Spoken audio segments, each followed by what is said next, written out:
မိတ်ဆွေတို့ရှေ့မှာရှိနေတဲ့ဒီနှမျိုးက Insta 360နဲ့ Osmo DJI Pocket 4P နှစ်ခုရဲ့ Creator Combo version လေးတွေပဲဖြစ်ပါတယ်။ကောင်လေးတွေကဲမှာ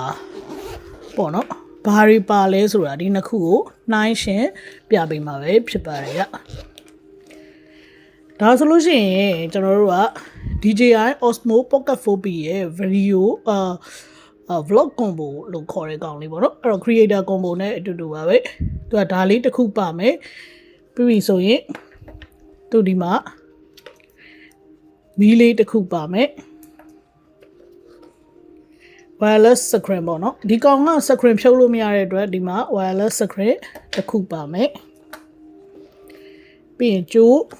အသွင်ကြိုးတွေ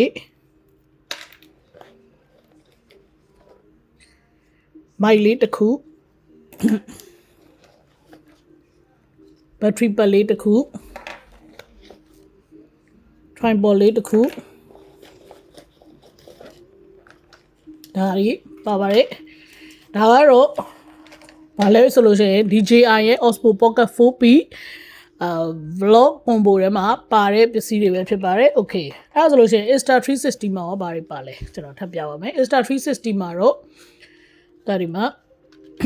ဘူးလေးတစ်ခုပါတယ်သူကတော့ screen ကိုဖြုတ်လို့တက်လို့ရတာဖြစ်တဲ့အတွက်ကြောင့်မလို့ wireless screen သီးသန့်မပါဘူးပြီးရင်နောက်တစ်ခုကဒီနားမှာ wide angle lens cover လေးတစ်ခုပါမယ်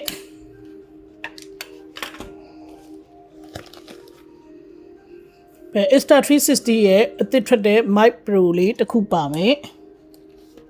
Battery pack မှာ tripod လေး stand လေးဖြစ်သုံးလို့ရမယ်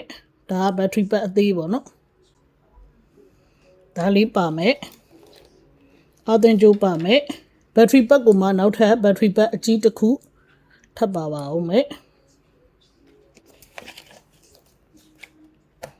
Insta 360 Luna Ultra မှာဆိုလို့ရှိရင်တော့ကျွန်တော်တို့က battery pack လေးနှစ်ခုပါမယ် wireless mic ကအသစ်ထွက်တဲ့ wireless mic pro လေးပါမယ်ပြီးဆိုလို့ရှိရင်သူ့ထည့်စရာဘူးလေးတစ်ခုပါမယ်ပေါ့နော်ဒီဘက်မှာဆိုလို့ရှိရင်တော့ DJI ရဲ့ Osmo Pocket က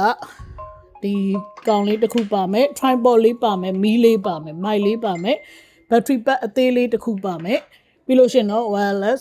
combo လေးတစ်ခုပါမယ်ဒီနှမျိုးတွေကကြိုက်နှစ်သက်ရာကို